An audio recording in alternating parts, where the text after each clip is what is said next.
ప్రభు నామానికే మహిమ కలుగునుగాక. కూడి వచ్చిన మీ అందరికీ, కర్మల ఆత్మీయ సహవాస సంఘ విశ్వాసులందరికీ మన ప్రభువును ఆయన ప్రియ కుమారుడునైన యేసుక్రీస్తు వారి శ్రేష్టమైన నామలో శుభములు మరియు అందరికీ వందనాలు. పరమగీతము 2వ అధ్యాయాన్ని మనం ధ్యానం చేసుకుంటున్నాం. పరమగీతం గ్రంథం 2వ అధ్యాయం 10వ వచనాన్ని చదువుతాను. ఇప్పుడు నా ప్రియుడు నాతో మాట్లాడుచున్నాడు.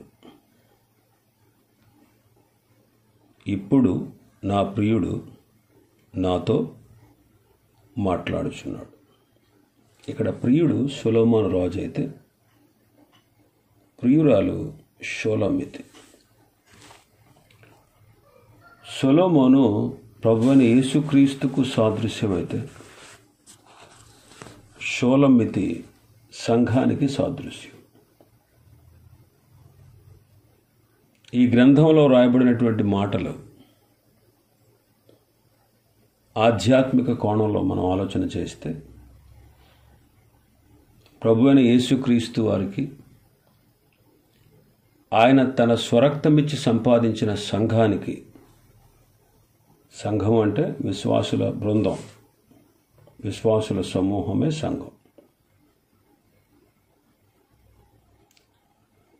ప్రభువైన యేసుక్రీస్తు వారికి తాను స్వరక్తమిచ్చి సంపాదించిన సంఘానికి మధ్యనున్నటువంటి ప్రేమ అన్నమాట. ఈ వచనంలో ఇప్పుడు నా ప్రియుడు నాతో మాట్లాడుచున్నాడు అంటుంది. ఇప్పుడు అనేటువంటి ఆ పదం గత స్థితి కంటే ఇప్పటి స్థితి హెచ్చైనది అనే విషయాన్ని తెలియజేస్తాను.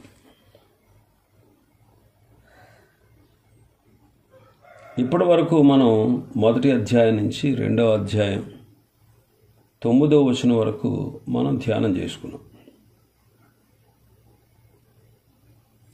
మరి గత స్థితి కంటే ఇప్పటి స్థితి మెరుగుగా ఉంది, హెచ్చైనది, ఉన్నతమైనది అని మనం గ్రహించాలి. యోబు గారు అంటాడు, యోబు గ్రంథం 42వ అధ్యాయం 5వ వచనం, వినికిడి చేత నిన్ను గూర్చిన వార్త నేను వింటిని, అయితే ఇప్పుడు నేను కన్నులారా నిన్ను చూచుచున్నాను. వినికిడి చేత విన్నాడట, ఇప్పుడు కన్నులారా చూస్తున్నాడు ఆయన ప్రభావాన్ని, ఆయన గొప్పతనాన్ని. ఎప్పుడైతే ఆయన ప్రభావాన్ని, ఆయన గొప్పతనాన్ని చూశాడో, మరి వినికిడి చేత ఆయన గూర్చిన వార్త విని అనేకమైనటువంటి ప్రతికూలత పరిస్థితుల్లో తన స్నేహితులతో సంభాషిస్తూ కొన్ని మాటలు తొట్టిల్లాడు మాటల్లో. అయితే ఇప్పుడు అంటారు, నిన్ను చూస్తున్నాను కన్నులారా, కావున నన్ను నేను అసహించుకుని ధూళిలోను బూడిదలోను పడి పశ్చాత్తాపపడుచున్నాను అంటాడు. బుద్ధికి మించిన సంగతులను గురించి నేను మాట్లాడేశాను. వివేచన లేనివాడై నేనేమీ ఎరుగక నేను మాట్లాడాను. కానీ ఇప్పుడు ధూళిలో బూడిదలో పడి నన్ను నేను అసహించుకొని పశ్చాత్తాపపడుచున్నాను అంటారు.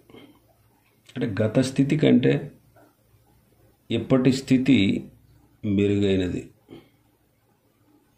గత స్థితిలో బుద్ధికి మించిన సంగతులను గురించి మాట్లాడాడు. ఇప్పుడు నేనేం మాట్లాడను, ఇంకా పశ్చాత్తాపపడుతున్నాను అంటున్నాడు. ఇక్కడ ప్రియురాలు ప్రియుని ప్రేమను రుచి చూచి ఆయన నామ పరిమళాన్ని కలిగి ఆయన వలన ఆకర్షించబడిన కన్యకలతో కలిసి ఆయన సహవాస సంఘం అనేటువంటి అంతఃపురంలో ఉండి ఆయన ప్రేమను అందుకొనుచు ఆయనను బట్టి సంతోషిస్తూ ఆయన ప్రేమను స్మరిస్తూ యథార్థమైన మనసుతో ఆమె ప్రేమిస్తుంది. ప్రియురాలు తాను శ్రమలోనున్నా సరే నేను సౌందర్యంగా ఉన్నాను అని పలికింది.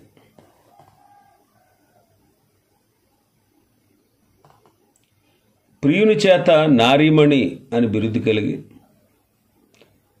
ఫరో రథాల అశ్వాలకున్నటువంటి బలాన్ని ఆమె సంపాదించుకుని అంతరంగ స్వభావాన్ని అలంకరించుకుని ఆయన సంతోషపరుస్తూ ఉంది. ఇలాగ అలంకరింపబడి రాజయ్య ఉన్నటువంటి ఆ ప్రియుని విందుశాలలో కూర్చుండి తన పరిమళ తైలపు సువాసనను వ్యాపింపచేస్తూ ఉంది. నా ప్రియుడు నా రొమ్ముననున్న గోపరసమంత సువాసన గలవాడు అని చెబుతుంది. శ్రమలలో తన విషయంలో చూపిన ప్రేమ, ఆయన చూపించినటువంటి క్షమాపణ ఆమె అనుభవిస్తూ ఉంది. ఆయన చూపించిన క్షమాపణ. ప్రియురాలు ప్రియునికి ఆనందాన్ని కలిగిస్తూ సుందరమైన కన్నులు కలిగినదే ప్రియునితో సహవాసం చేస్తూ ఉంది.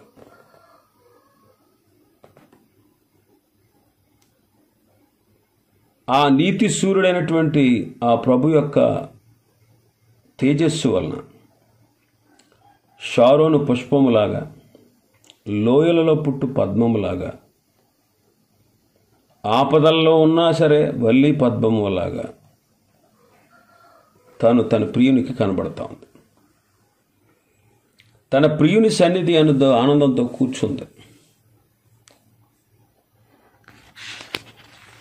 ఆ ప్రియుని తన జిహ్వకు మధురంగా చేసుకుంది. ప్రభువే తన ప్రియురాలి జీవితంలో విజయ జెండాను ఎత్తాడు. ఈ రీతిగా ఉన్నటువంటి ప్రియురాలు ప్రియుని స్వరము వినబడుచున్నది అని మరొక నూతన అనుభవాన్ని తెలుపుతుంది. ఇక్కడ ప్రియురాలు ఎలా చూస్తూ ఉందంటే తనకు కలిగిన ప్రత్యక్షత ద్వారా చూచుచున్నటువంటి స్థితిని ఇక్కడ తెలియజేస్తాను. ఇప్పుడు అని ప్రత్యేకమైన పలుకుతూ ఉంది. ఇప్పుడు అంటే పై అనుభవం అంతా జరిగిన తర్వాత మరొక నూతన అనుభవం ఇక్కడ ప్రియురాలు చెప్తా ఉంది. అందుకే ఇప్పుడు అని పలుకుతా ఉంది. ఇప్పుడు నా ప్రియుడు నాతో మాట్లాడుచున్నాడు. నా ప్రియుడు, ఇక్కడ నా ప్రియుడు అని ప్రియురాలు పలుకుటలో ఆయన యందు గల ప్రేమ, ఆ ప్రేమ యందు ఉన్నటువంటి జీవం, ఆ జీవంలో ఉన్నటువంటి జ్ఞానం, ఆ జ్ఞానంలో ఉన్నటువంటి శక్తి, ఆ శక్తిలో ఉన్న పరిశుద్ధత, ఆ పరిశుద్ధతలో ఉన్నటువంటి న్యాయం, ఆ న్యాయమందలి స్వాతంత్ర్యం, ఆ స్వాతంత్ర్యమందలి దీర్ఘశాంతము, ఆ దీర్ఘశాంతమునందలి అదృశ్యత, ఆ అదృశ్యత అందలి సర్వవ్యాపకత్వం. ఇలాగా మన ప్రభుని యొక్క, తన ప్రియుని యొక్క సౌందర్య రూపమును తలంచి స్మరించి ఆయన దివ్య రూపాన్ని కలిగి ఉండుటకు ప్రయాసపడుతున్నటువంటి ప్రియురాలు అంటుంది నా ప్రియుడు అని పలుకుతుంది. నా ప్రియుడు నాతో మాట్లాడుచున్నాడు. నాతో,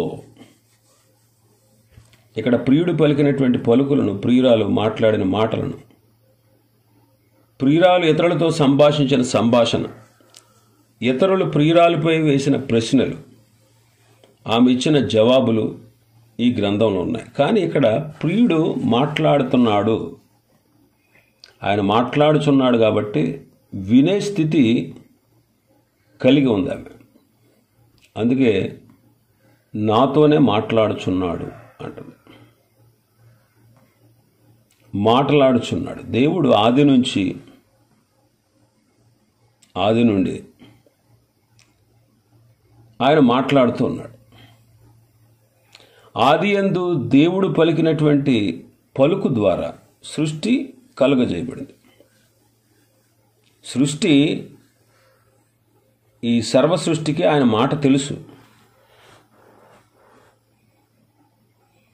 ఆదిలో దేవుడు సృష్టికి విధించిన క్రమాన్ని నేటి వరకు నెరవేరుతూ ఉంది. దేవుడు తన స్వరూపమందు చేయబడిన ఆది మానవులతో ఆయన దినదినము మాట్లాడుతూ ఉండేవారు.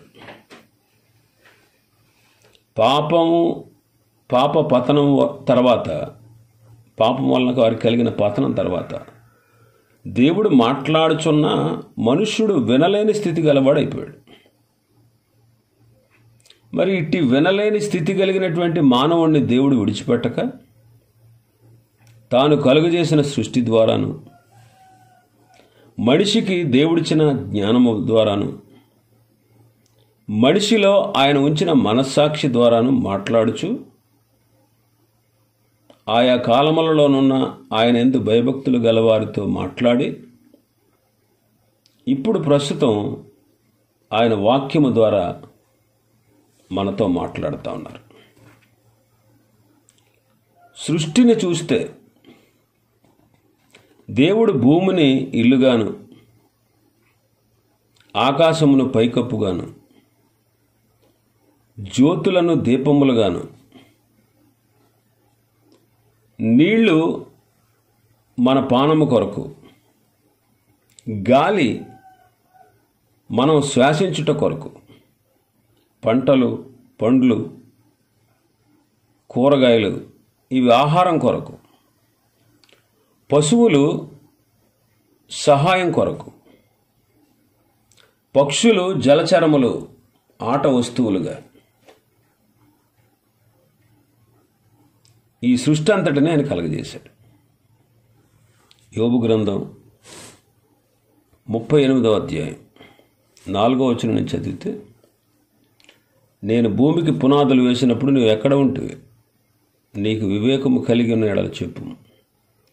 నీకు తెలిసిన ఎడల దాని పరిమాణమును నియమించిన వాడెవడో చెప్పు. దాని మీద పరిమాణపు కొల వేసిన వాడెవడో చెప్పు. దాని స్తంభములు పాదులు దేనితో కట్టబడినవో చెప్పు. ఉదయ నక్షత్రములు ఏకముగా కూడి పాడినప్పుడు దేవదూతలందరూ ఆనందించి జయధ్వనులు చేసినప్పుడు దానికి మూలరాతిని వేసిన వాడెవడు? సముద్రము దాని గర్భం నుండి పొర్లి రాగా తలుపుల చేత దానిని మూసిన వాడెవడు? నేను మేఘమును దానికి వస్త్రముగాను, గాఢాంధకారమును దానికి పొత్తుగుడ్డగాను వేసినప్పుడు నీ ఉంటివా? దానికి సరిహద్దు నియమించి దానికి అడ్డగడియలను తలుపులను పెట్టించినప్పుడు నీవు ఎంతవరకే గాని మరి దగ్గరకు రాకూడదని, ఎక్కడని నీ తరంగముల పొంగు అణుపబడిన నేను చెప్పినప్పుడు నీ ఉంటివా? ఇక్కడ దేవుడు తన యొక్క గుణలక్షణములన్నిటినీ సృష్టిలో ఉంచాడు. రెండవది, దేవుడు మానవుడికి జ్ఞానాన్ని ఇచ్చాడు. మంచి చెడులను తెలియజేస్తూ ఉంది ఆ జ్ఞానం. మంచిని అనుసరించి మేలు చేయాలి, చెడును అనుసరించి చేసేది కీడని ఈ జ్ఞానాన్ని బట్టి మనం అర్థం చేసుకోవాలి. ఈ జ్ఞానాన్ని దేవుడు మనలో ఉంచిన మరొక బోధకుడు అన్నమాట. ఈ బోధకుని వలన దేవుడు ఎలాంటి వాడో మనం తెలుసుకోగలం. మానవ జ్ఞానమే మనుషులకు అనేక రకాలుగా ఉపయోగపడతా ఉంటే దేవుని జ్ఞానము ఎంత ఉపయోగం ఒకసారి ఆలోచించండి. ఆ జ్ఞానం మనకి బోధిస్తూ ఉంది. మూడోది మనస్సాక్షి. దేవుడు మనిషిలో ఉంచిన ఇంకొక బోధకుడు ఎవరంటే మనస్సాక్షి. మనిషి మనస్సు లోపల ఉండి సాక్ష్యం ఇస్తూ ఉంది. మనిషి దేవునికి విరుద్ధ కార్యము చేయుటకు యత్నింపగా వద్దని చెప్తుంది, మంచి చేయమని సలహా ఇస్తుంది. ఇదే మనిషిలో ఉన్న దేవుని స్వరం. ఈ రీతిగా మనస్సాక్షి మాట్లాడుతూ ఉంది. ఆ మనస్సాక్షి ద్వారా మనం దేవునికి అనుగుని రక్షణలోనికి రావాలి. అందుకే రోమాపత్రికలో మనం చదువుతాం 2వ అధ్యాయం 15వ వచనం. అట్టివారి మనస్సాక్షి కూడా సాక్ష్యమిచ్చుచుండగను, వారి తలంపులు ఒకదాని మీద ఒకటి తప్పు మోపుచు లేక తప్పు లేదని చెప్పుచుండగను, ధర్మశాస్త్ర సారము తమ హృదయములందు రాయబడినట్లు చూపుచున్నారు.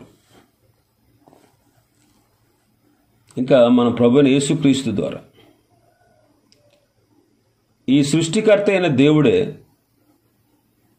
అభిషిక్తుడుగా శరీరధారిగా ఈ లోకంలో జన్మించాడు.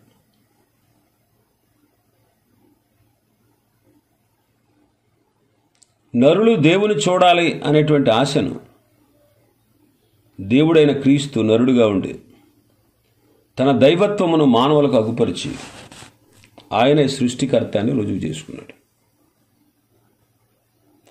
ఆయన మాటలు రోగులకు ఆరోగ్యాన్ని ఇచ్చాయి, అంధులకు అద్భుతమైనటువంటి దృష్టినిచ్చాయి, మోగవాణ్ణి మాట్లాడించాయి, పాపులకు పరిశుద్ధతను కలిగించాయి, రక్షణ దానమైనటువంటి మోక్ష భాగ్యాన్ని, నరులు అక్కరలు తీర్చుటకు అద్భుత వాక్కుగా,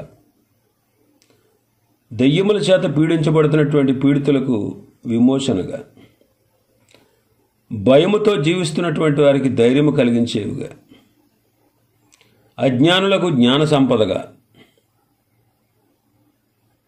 అవిశ్వాసులకు విశ్వాస దానముగా, బీదలకు అద్భుత ఆహారముగా, బోధకులకు అద్భుత శక్తి గల నీతి సంపదగా, మానవులందరికీ శాంతికరమైనటువంటి ముక్తి మార్గముగా, మృతులకు జీవము, హింసించబడుతున్న వారికి విజయము, దుఃఖితుల కన్నీరు తుడిచేటువంటి అద్భుతమైనటువంటి వాక్కు, మానవ జీవితాన్ని మహిమగల దైవ కుమారునికి పోలినటువంటి జీవితంగా మార్చగలిగేటువంటి ఆయన మాటలు మనం పరిశుద్ధ గ్రంథంలో చదువుతాం. ఆయన మనతో మాట్లాడుతున్నాడు. ఇప్పుడు ఈ కాలంలో వాక్యము ద్వారా పరిశుద్ధ గ్రంథమైనటువంటి బైబిల్ని మనకిచ్చాడు. ఇప్పుడు తన కుమారుని ద్వారా మాట్లాడుతున్నాడు అంటాడు హెబ్రీ పత్రిక 1వ అధ్యాయంలో. అంటే వాక్యం ఆయన వచ్చి ఈ భూమి మీద రక్షణ కార్యాన్ని పూర్తి చేసి పరలోకానికి ఆరోహణుడయ్యారు. అయితే ఆయన పరిశుద్ధ గ్రంథాన్ని మనకిచ్చారు. ఆది నుండి తన భక్తుల ద్వారా ఆయన మాట్లాడుచున్నటువంటి మాటలన్నీ వ్రాయబడినటువంటి గ్రంథం అన్నమాట. దేవుడు తన అంతరంగంలోని వాక్యాన్ని నరుల కంటికి కనపరచుడుగాను దేవుడే స్వయంగా తన వేలుతో రాతి పలకలపై రాసి మోషేకు అగుపరిచాడు. మొదట దేవుడు వ్రాయిగా చూసి ఆ వ్రాత నేర్చుకుని మోషే గ్రంథం రాయడం ప్రారంభించాడు. 40 మంది భక్తులు ఈ పరిశుద్ధ గ్రంథాన్ని రాశారు. చివరి గ్రంథకర్త శిష్యుడైనటువంటి యోహాను.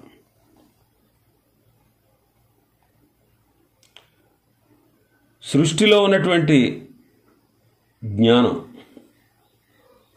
మనకు తెలియనటువంటి అనేకమైన సంగతులు, దేవుని అంతరంగంలో ఉన్నటువంటి సంగతులు ఈ గ్రంథమందు పూర్తిగా ఆయన రాయించి మానవులకు ఇచ్చాడు.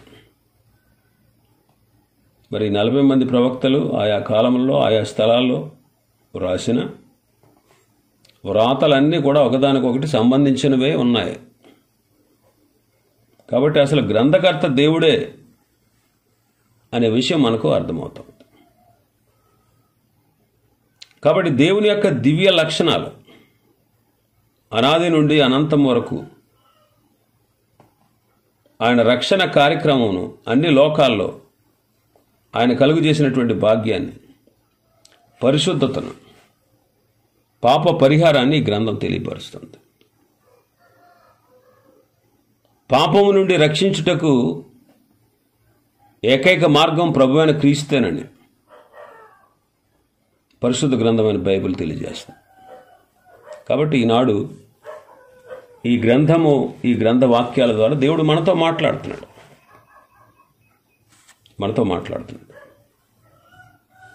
మనకు ఇంకా మరొక ప్రత్యక్షత అవసరం లేదు.